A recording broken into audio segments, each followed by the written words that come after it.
दोस्तों आज की इस वीडियो में हम लोग अर्धवृत्त का क्षेत्रफल और अर्धवृत्त का परिमाप निकालना सीखेंगे। तो अगर आपको कुछ भी नहीं पता है अर्धवृत्त के बारे में कि अर्धवृत्त होता क्या है, अर्धवृत्त के क्षेत्रफल का सूत्र क्या होता है, अर्धवृत्त के परिमाप का सूत्र क्या होता है, तो आप लोग बिल्कुल सही वीडियो पर हैं। आप लोग इस वीडियो को पूरा लास्ट तक देखिए, आपको हर एक चीज़ अच्छे से समझ आ जाएगा, ये मेरे तरफ से पूरा गारंटी है। तो चलिए सबसे पहले हम ये जान लेते हैं कि अर्धवृत्त होता क्या है, ठीक है। क्योंकि अगर हम अर्धवृत्त पहचान ही नहीं पाएंगे तो फिर हम लोग कैसे उसका क्षेत्रफल और परिमाप निकालेंगे। तो देखिए अर्ध का मतलब होता है आधा, ठीक है। अर्ध का मतलब होता है आधा, तो अर्धवृत्त का मतलब क्या हो जाएगा, अर्धवृत्त का मतलब हो जाएगा आधा वृत्त, यानी कि आधे वृत्त को ही हम लोग अर्धवृत्त कहते हैं, ठीक है। जैसे हमने यहाँ पे एक अलग से वृत्त बनाया हुआ है, आप लोग देख सकते हैं यहाँ पे एक वृत्त बना है। तो आखिर ये वृत्त बनता कैसे है, ऐसे हम लोग कोई एक लंगड़ा प्रकार लेते हैं और ऐसे यहाँ पे रख करके ऐसे हम लोग ऐसे चारों तरफ से खींच देते हैं, तो जो आकृति बनती है उसी को हम लोग क्या कहते हैं, वृत्त कहते हैं। तो देखिए जब हम लोग यहाँ पे रख करके ऐसे वृत्त खींचेंगे तो इस नुकीले भाग से यहाँ पे कोई निशान बनेगा, यानी कोई बिंदु बनेगा। इसी बिंदु को हम लोग वृत्त का केंद्र कहते हैं और वृत्त के केंद्र से ओ से दिखाते हैं, वृत्त के केंद्र को ओ से दिखाते हैं। अब देखिए यहाँ पे ये जो चारों ओर से ऐसे बना हुआ है इसको हम लोग वृत्त की परिधि कहते हैं। तो वृत्त के केंद्र ओ से परिधि के बीच की दूरी, ये जो रेखा दिख रहा है इनके बीच की दूरी को ही हम लोग त्रिज्या कहते हैं, ठीक है। यानी कि यहाँ पे आर है, हम लोग वृत्त की त्रिज्या को आर से दिखाते हैं। आर से क्यों दिखाते हैं, क्योंकि आर का मतलब होता है रेडियस और रेडियस का मतलब होता है त्रिज्या। तो यहाँ पे आप लोग देख सकते हैं कि वृत्त के केंद्र ओ से हम लोग कहीं पर भी अगर ऐसे रेखा खींचेंगे, जैसे मान लो हमने यहाँ पे ऐसे रेखा खींच दिया, तो इसके और इस परिधि के बीच में ये जो रेखा है ये भी इसी के बराबर होगा। हम लोग यहाँ पर भी अगर खींचेंगे तो ये भी, तो इसकी जितनी लंबाई होगी वही लंबाई इसकी भी होगी, ठीक है ना। तो चूंकि आप लोग समझ गए कि वृत्त क्या होता है, अब हम लोग अर्धवृत्त समझते हैं। तो देखिए ये पूरा वृत्त है, अगर हम लोग इसी वृत्त को पूरा आधे मतलब एकदम बीच से ऐसे काट दें तो जो भाग, दो भाग बनेगा ना, दोनों भागों को हम लोग क्या कहेंगे, दोनों भाग को अर्धवृत्त कहेंगे। एग्जाम्पल के लिए मान लीजिए अगर हम लोग यहाँ से ब्लेड से यहाँ से पूरा ऐसे काट दें तो जो एक अलग आकृति बनेगी वही तो अर्धवृत्त कहलाता है। जैसे मैंने यहाँ पे देखिए, यहाँ पे मैंने काट रखा है, जैसे मान लीजिए अगर हम लोग इसको बीच से एकदम यहाँ से काट दें तो बिल्कुल ऐसी आकृति तो बनेगी। आप देखिए यहाँ पे केंद्र ओ यहाँ पे रहेगा और इनके बीच की दूरी आर ही रहेगी, ठीक है ना।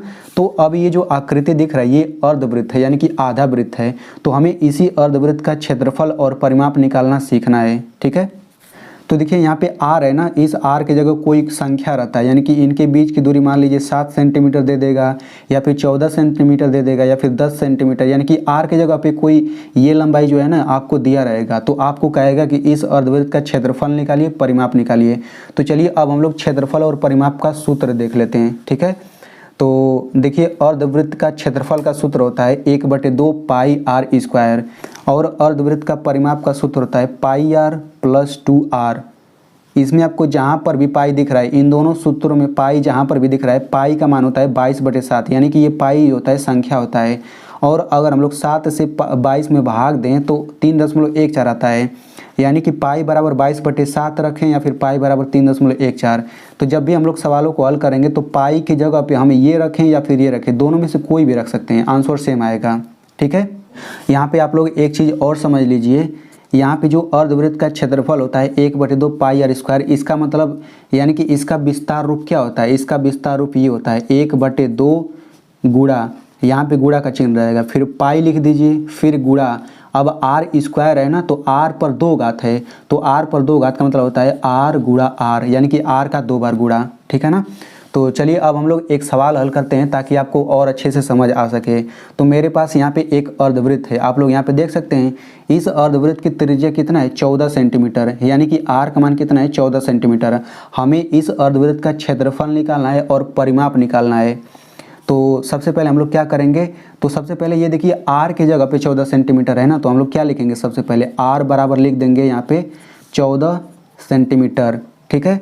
अब हम लोग इसका क्षेत्रफल निकालते हैं, तो यहाँ पे आप लोग लिख लीजिए अर्धवृत्त का क्षेत्रफल बराबर, तो सबसे पहले अर्धवृत्त के क्षेत्रफल का सूत्र लिख लेते हैं। तो अर्धवृत्त के क्षेत्रफल का सूत्र क्या होता है, 1/2 पाई आर स्क्वायर, यानी कि इसका हम लोग ये विस्तार रूप लिख लेते हैं 1/2 गुणा पाई गुणा आर गुणा आर। अब इसी सूत्र में हम लोग पाई और आर के जगह पे उसका मान रख देंगे तो हमारा क्षेत्रफल आ जाएगा। तो यहाँ पे ये हो जाएगा 1/2 गुणा पाई की जगह पे हम लोग 22/7 रखेंगे। आप चाहें तो कुछ भी रख सकते हैं, यहाँ पे गुणा मतलब आप चाहें तो ये भी रख सकते हैं दशमलव वाला भी। और आर बराबर 14 है तो हम यहाँ पे 14 रखेंगे, फिर गुणा आर की जगह पे क्या रखेंगे 14 रखेंगे। अब इसके बाद क्या करेंगे, देखिए यहाँ पे इतना हो गया ना, तो यहाँ पे इन सब का गुणा है। तो यहाँ पे मैं आपको बताना चाहता हूँ कि जो नीचे होता है, जो नीचे संख्या होता है, नीचे वाली संख्या को हम लोग ऊपर वाली संख्या से काट सकते हैं। यानी कि हमेशा जब भी आप काटेंगे तो ऊपर नीचे वाली संख्या को काट सकते हैं, ऐसे सीधा में कभी भी नहीं काट सकते हैं।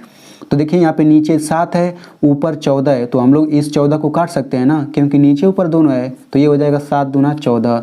अब यहाँ पे देखिए नीचे 2 है, ऊपर 22 है, तो हम लोग 2 से 22 को काट सकते हैं, क्योंकि ऊपर नीचे है। हम चाहें तो 2 से 2 को भी काट सकते हैं, क्योंकि 2 ऊपर है और 2 नीचे है।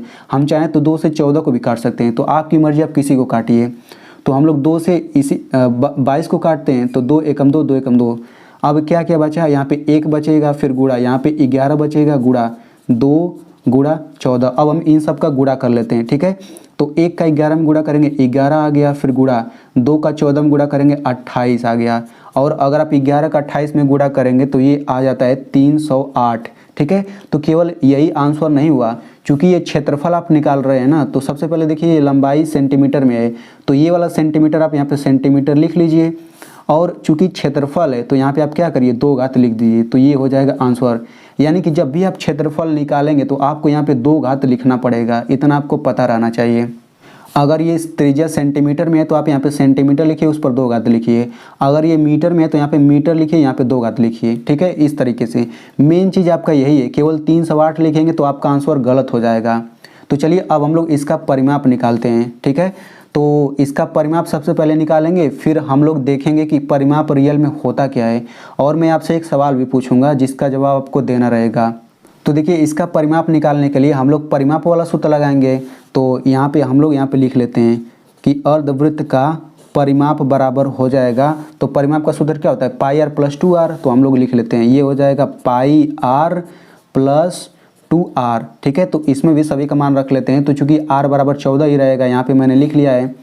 तो पाई की जगह रखेंगे 22/7। यहाँ पे इनके बीच में कोई चिन्ह नहीं, मतलब यहाँ पे गुणा का चिन्ह रहता है। r की जगह पे क्या रखेंगे हम लोग, r के जगह पे 14 रखेंगे, प्लस है प्लस लिखिए।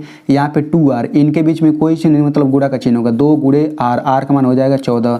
अब यहाँ पे काट लीजिए, तो देखिए नीचे 7 है, ऊपर 14 है, तो कट जाएगा ना, 7 दूना 14।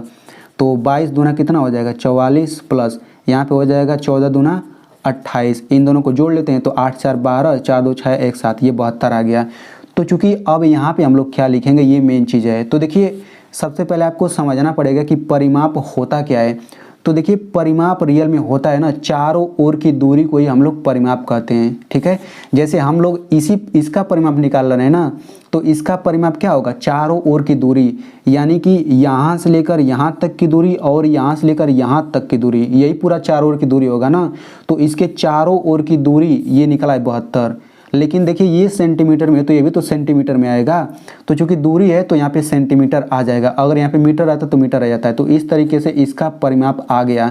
यानी कि अगर आप लोग रियल में एक ऐसा अर्धवृत्त खींचते हैं जिसकी त्रिज्या 14 सेंटीमीटर है, तो अगर आप लोग इसमें चारों ओर से ऐसे मापेंगे ना, तो पूरा एकदम 72 सेंटीमीटर होगा। तो परिमाप का बिल्कुल यही मतलब होता है। तो आई होप आपको बहुत ही अच्छे से समझ आ गया होगा। तो अगर आप लोग इन दोनों प्रश्नों के हल का स्क्रीनशॉट लेना चाहते हैं तो आप लोग ले सकते हैं। तो अब मैं आपसे एक सवाल पूछता हूं कि मान लीजिए यहाँ पे ऐसा ही कोई अर्धवृत्त है, उसकी त्रिज्या 14 सेंटीमीटर नहीं, उसकी त्रिज्या कितना है, यहाँ पे उसकी त्रिज्या मैं यहाँ पे लिख दे रहा हूँ, उसकी त्रिज्या कितना है 7 सेंटीमीटर। तो आपको इसका परिमाप बताना है और इसका क्षेत्रफल बताना है। देखते हैं कितने लोग सही जवाब देते हैं। तो देखिए अगर आपको ये अच्छे से समझ आ गया है तो आपके दोस्तों को भी समझ आ जाएगा। तो आप लोग इस वीडियो को अपने दोस्तों के साथ ज़रूर शेयर करिएगा।